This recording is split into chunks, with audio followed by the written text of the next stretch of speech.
Hello, my name is Ben. I am a team member with the Rich Martin State Farm Agency here in Sun Prairie and Watertown offices. I decided to create a short video series on how Medicare works after sort of watching my parents a year ago go through the whole stack of mailings and 20 calls from different agents trying to help people out and trying to understand things, and also kind of walking through this book. So this is a book that the Social Security Administration puts out each year on Medicare and you and how it works. And there's a lot of great useful information in here, but you can tell it's written by a bureaucracy. So we kind of, to simplify that process, I wanted to create a short video series. So the first of the series is about the overview picture of Medicare.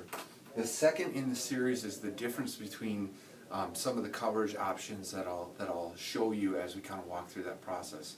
So Medicare originally was about two parts, and it was Part A and Part B. And so here's how things work.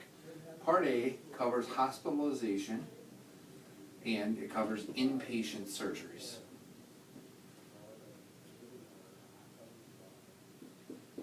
And you have, throughout your life, paid payroll taxes, which took care of the premiums for this. So there's generally no premium for people who take Part A, and you're automatically enrolled when you turn that age. There is a deductible on this. So the deductible is $1,316 per occurrence. That's an important figure because an occurrence is a hospitalization or inpatient event every 60 days. So if you were to go into the hospital for something today and get out in 3 days, 4 days, and then 60 days later go in again, that is another occurrence. So that can occur several times throughout the year, so you could incur this deductible several times throughout the year.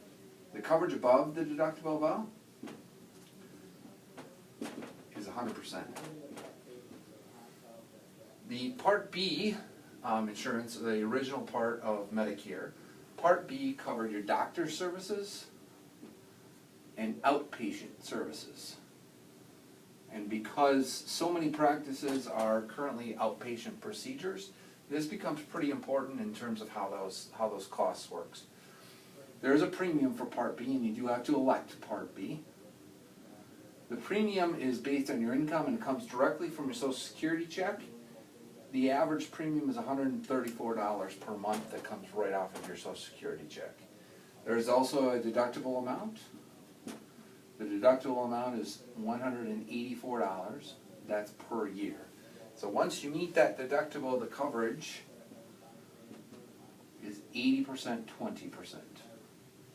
So if you go in for an outpatient surgery that costs you $1,000, you hit the 184 mark, and whatever's left, the Medicare will pay 80% of that cost.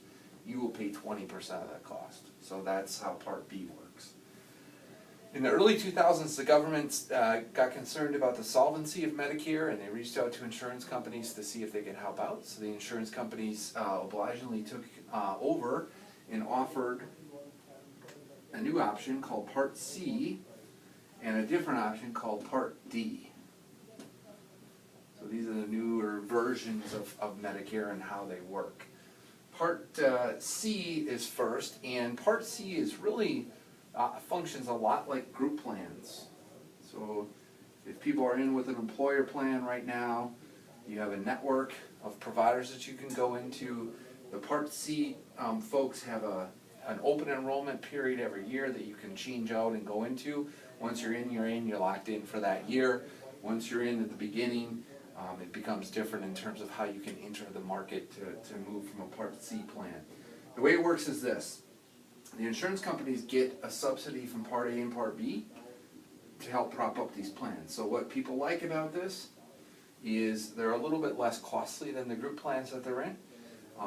They do charge a premium, and I've seen premiums honestly range from $0 to $150 a month, all depending on the deductible amount. So the average deductible honestly is about $4,500 per year. And there's usually a copay and a co-insurance that's usually around 90-10. So So the insurance company pays 90% of the cost, you pay 10% of that cost. The good news is in all of these plans, there's a cap, and it's called the max out-of-pocket expense, and most of them are around $6,000 to $10,000. So, but the average range is $6,000 max out-of-pocket. So lower premiums, but max out-of-pocket. A lot of the Medicare Advantage plans or MA plans or Part C plans, those are all under the same name. That's what you see advertising for in October, November, December, because that's the open enrollment period to change. A lot of them, but not all of them, offer a Part D or drug coverage included. Those that do not, you can purchase an MA drug plan through Part D on the open market. There's a wide variance of Part D plans that are available. They really range from $20 to $90 to $150. The deductible amounts, the copay amounts, all of those things are dependent on a lot of factors. The biggest factor is what medications are you on currently. So that's a huge part of variance. The other part is, are you willing to get your medications from a specific provider? So there are plans that if you go to Walmart, you get a deducted price. If you go to different vendors, you get deducted prices. So that's how the Part D plan works. Again, some of the Part C plans automatically include this. Some do not, so it's an important part to understand. Something that's outside of the Medicare system but happens to support it are called Medigap policies. And these are exactly what the name implies. They cover the gaps in original Medicare. So the gaps are this deductible amount, this 20%, and generally they include that deductible amount as well. There are variances on the market whether you want to elect that or not, and that affects your premium. The other thing that the gap policies generally cover that's an important part for you to know is every doctor has a schedule of prices that it can charge for services, and that's the Medicare schedule. But doctors are allowed to go over that to up to 15%. So they can overcharge for things in here by up to 115% of what they're allowed to charge. And the gap policies will cover that 15% overage generally. So these are the gaps that are getting covered with the gap policy, and the way that they work is really subject to the second video, because there's really good things to think about and consider between Part C and gap policies. Generally, these are higher priced with no out-of-pocket. So we call these kind of a fixed plan, where these are more variable plans. And again, that's the subject of the second video. Last thing for you to understand is when to enroll. So you need to sign up for Part B first, and then you need to choose your Part C or your gap plan. Once you get into whether you choose an Advantage plan or you choose a gap plan, you have automatic open enrollment at the best price from 3 months before your 65th birthday to 3 months after your 65th birthday, unless you're working.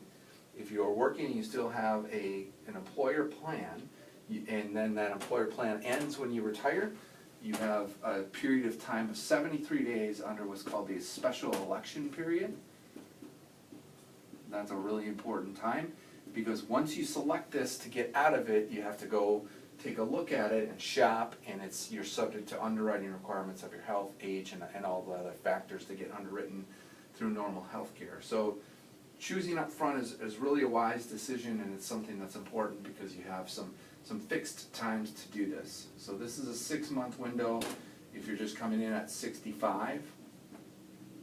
This is a 73-day window if you are going beyond 65 and working and staying in a group plan. I hope that you will ask me for the second video to compare these two, because it's an important part of the shopping process. The first part is just educating on how those work. I hope you enjoyed. Thank you.